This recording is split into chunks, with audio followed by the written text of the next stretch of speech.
Kasusnya Tom Lembong ini kan di tahun 2015, 2016 itu era tahun awal dari Presiden Jokowi.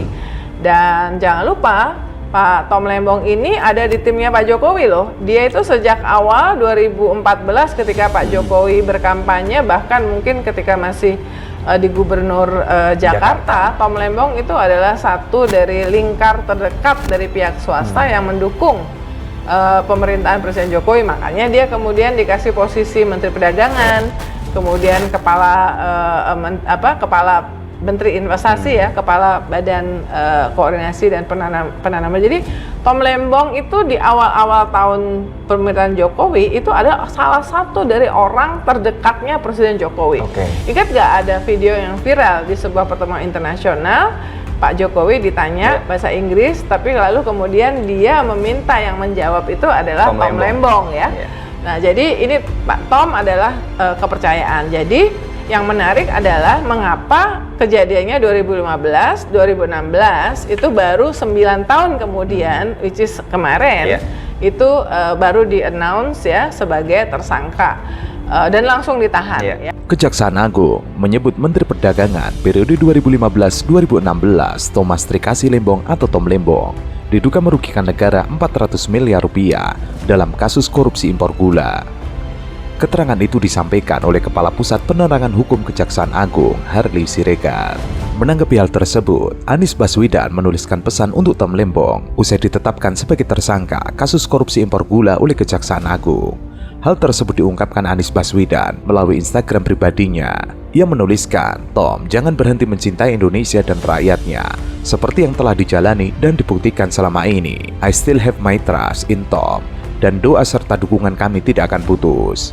Anies menuliskan, negeri ini membuktikan bahwa yang tertulis di penjelasan Undang-Undang 1945 masih valid, yaitu negara Indonesia adalah negara berdasarkan hukum, bukan berdasarkan kekuasaan belaka. Sebab menurut Anies, Tom Lembong yang dikenalnya sebagai pribadi yang selalu memprioritaskan kepentingan rakyat. Selain itu, Tom Lembong adalah sosok yang lurus dan tidak neko-neko. Sebelum ini, Pak Tom itu adalah tim suksesnya Anies Baswedan di Pilpres 2024. Apakah ada kaitannya atau tidak? Ya wajar kalau masyarakat, terutama pendukungnya Anies Baswedan, menganggap bahwa ini ada unsur politisasi. Kenapa kok nunggu sekian lamanya? Satu. Kedua, yang mengimpor gula itu Menteri Perdagangan yang lain juga mengimpor gula. Apakah nggak ada masalah? Ya, ini kita akan monitor terus. Dan karena ini kasusnya di Kejaksaan Agung ya, kita juga tahu kan ada menteri-menteri yang bahkan sekarang ada di kabinetnya Pak Prabowo. Itu kan juga pernah diperiksa berjam-jam di Kejaksaan Agung. Nggak perlu saya sebutkan namanya ya, yang tahu-tahu aja.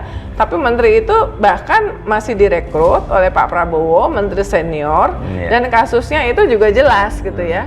Terkait dengan penetapan Tom Lembong sebagai tersangka, ia menuliskan bersahabat dengan Tom Lembong hampir 20 tahun dan mengenalnya sebagai pribadi berintegritas tinggi. Tom selalu memprioritaskan kepentingan publik dan juga fokus memperjuangkan kelas menengah Indonesia yang terhimpit. Tom adalah orang yang lurus dan bukan tipe yang suka neko-neko. Karena itu, selama karir panjang di dunia usaha dan karir singkat di pemerintahan, ia disegani, baik lingkup domestik maupun internasional. Oleh karena itu, Anies mengaku penetapan tersangka kasus korupsi impor gula terhadap Tom Lembong oleh Kejaksaan Agung sebagai kabar yang mengejutkan.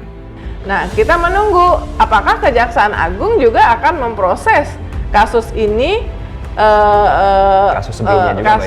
kasus-kasus yang sebelumnya, dan kemudian kasus yang menteri yang masih ada direkrut lagi di kabinetnya Pak Prabowo ini, supaya tidak terkesan bahwa tebang pilih.